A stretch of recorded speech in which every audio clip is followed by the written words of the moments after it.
Implicit bias basically means that we have a tendency to quickly, in a split second, associate a group with a certain type of behavior.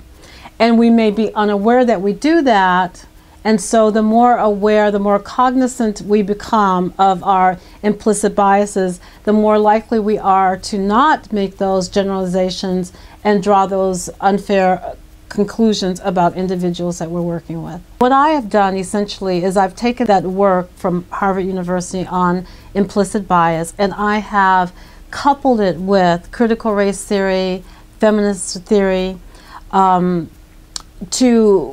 come up with a way to describe how it functions in the 21st century. The fact that we have this notion of colorblindness, which basically says that we shouldn't talk about race, we shouldn't think about race, race doesn't matter. So what that does essentially is it suppresses the public discourse on race and it makes it difficult for us to talk about it at all. So most of us are under the impression that we shouldn't talk about it and that it's more polite not to talk about race. But that doesn't mean that we don't have feelings about race. So by not talking about it, we don't even get to test out our feelings, or we don't even get to, we don't even have to confront our feelings about it.